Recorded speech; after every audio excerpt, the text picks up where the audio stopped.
সাংগঠনিক সিদ্ধিরগঞ্জ উত্তর থানা কর্তৃক আয়োজিত আজকের এই ঈদ পুনর্মিলন অনুষ্ঠানের সম্মানিত সভাপতি, মহানগরী মজলিসের অন্যতম সদস্য,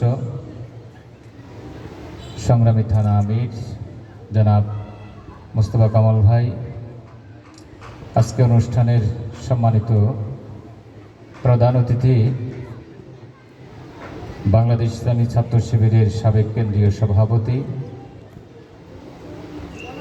কেন্দ্রীয় কর্মপরিষদ সদস্য, মহানগরীর সংগ্রামী আমির শ্রদ্ধেয় জননেতা জনাব আব্দুল জব্বার ভাই, উপস্থিত আছেন মহানগরীর সংগ্রামী সেক্রেটারি, কেন্দ্রীয় মজলিসের অন্যতম সদস্য, শ্রদ্ধেয় জননেতা জনাব ইঞ্জিনিয়ার মানা হোসেন ভাই, উপস্থিত আছেন এলাকার প্রবীণ রাজনীতিবিদ, বিশিষ্ট শিক্ষাবিদ, জেলা সংগঠনের কর্মপরিষদ অন্যতম সদস্য জনাব প্রিন্সিপাল ইঞ্জিনিয়ার আব্দুল বাকি সাহেব সহ সংগ্রামী থানা নেতৃবৃন্দ, সভাপতি ভাই সহ, আসসালামু আলাইকুম রহমতুল্লাহি ওয়া বারাকাতুহু।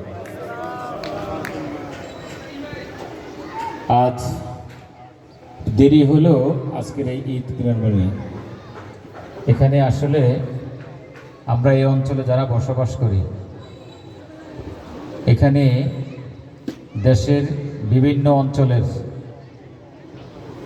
মানুষেরা আমরা এখানেই বসবাস করি। ঈদ উপলক্ষে আমরা বাড়িতে যাই, আমরা ঈদ শেষে আবার আমাদের কর্মস্থলে আসি।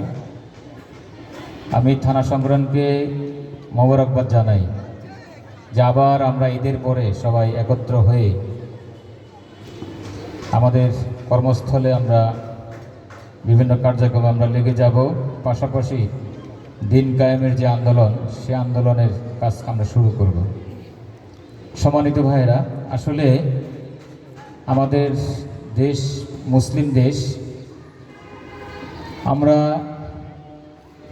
এবার মুসলিম দেশ হিসেবে হলো ঈদ উদযাপন করার কথা, যেভাবে হাসি আনন্দের কথা উদযাপন করার কথা, কিন্তু আজকে ইরান সহ পুরো বিশ্বে মুসলিম মধ্যপ্রাচ্যে যেই যুদ্ধের কারণে দাবানল জ্বলছে, ফিলিস্তিন, ইরান সহ দেশগুলো যে অন্যায় অবিচারে মানুষকে নির্বিচারে হত্যা করা হচ্ছে, আসলে প্রকৃত মুসলিম হিসাবে আমরা কেউ ভালো ঈদ উদযাপন করতে পারিনি।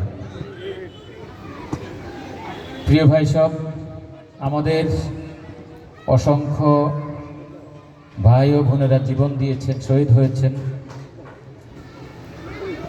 এবং এই মাতৃভূমিকে রক্ষা করতে গিয়ে এখনো পর্যন্ত যারা ইহুদিবাদের বিরুদ্ধে লড়ে যাচ্ছেন, সেই সমস্ত যোদ্ধাদের জন্য আমরা দোয়া করব। আল্লাহ যেন এই যোদ্ধাদের শক্তি প্রদর্শনের মাধ্যমে যেন মুসলমানদের বিজয় অর্জিত হয়। প্রিয় ভাইয়েরা, আমি বলতে চাই যে আজকে আমরা অনেক আশাহত। দীর্ঘ লড়াই সংগ্রামের পর আমরা আশা করেছিলাম 2024-এ এদেশে একটি সুন্দর নির্বাচন হবে। আমরা যারা স্বৈরাচারের বিরুদ্ধে একসাথে লড়েছিলাম, সবাই মিলে দেশটা গড়ব, কিন্তু আমরা খুবই মর্মান্ত, হৃদয় বিদারক অনুভূতি প্রকাশ করতে হচ্ছে।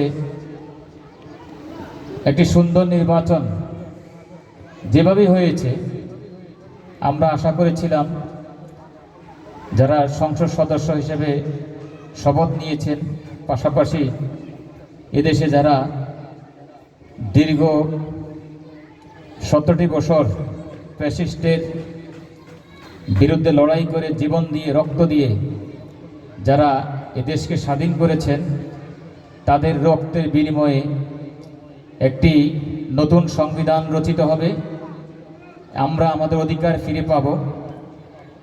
কিন্তু দুঃখের বিষয়, একই দিনে নির্বাচন হওয়া অনেকটাই একই মায়ের গর্ভে দুটি সন্তান জন্ম নেওয়া, একটিকে গলা টিপে হত্যা করা, আরেকটিকে কোলে নেওয়া, যেরকম হৃদয় বিদারক একটা ঘটনা, তেমনিভাবে আজকে বাংলাদেশের মানুষের সাথে সেরকম একটা তালবানা হয়েছে।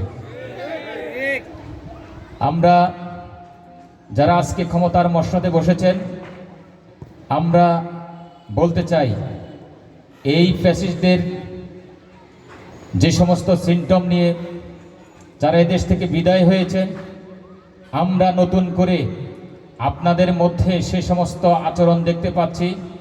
হুঁশিয়ার, সাবধান, এদেশের মানুষকে আর জাগতে দিবেন না, আন্দোলন করতে দিবেন না।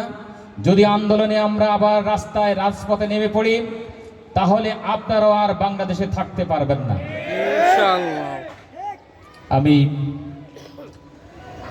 মাননীয় প্রধানমন্ত্রী সহ তার রাজনৈতিক দলীয় নেতৃবৃন্দ যারা আছেন, তাদেরকে একটু স্মরণ করে দিতে চাই, আমরা আপনারা মিলে এই রাজপথে থেকে একসাথে আন্দোলন করেছি, সংগ্রাম করেছি। যে উদ্দেশ্যে আমরা সংগ্রাম করেছি, আজকে কেন আপনারা ভুলে যাচ্ছেন? এদেশের মানুষের অধিকার আপনারা ক্ষুণ্ণ করবেন না, স্বৈরাচারী হবেন না, স্বৈরাচারী মনোভাব দেখাবেন না। আমি এই প্রোগ্রাম থেকে আজকে যারা উপস্থিত হয়েছেন সবাইকে সকল অন্যায়ের বিরুদ্ধে, বিশেষ করে বাংলাদেশ জামায়াত ইসলামী সকল অন্যায়ের বিরুদ্ধে সবসময় রাজপথে ছিল, ভবিষ্যতেও এরকম অন্যায়ের বিরুদ্ধে যদি ডাক আসে, সেই ডাকে আপনারা সাড়া দিবেন, এই প্রত্যাশা রেখে আজকে আমার কথাগুলো শেষ করছি। আসসালামু আলাইকুম।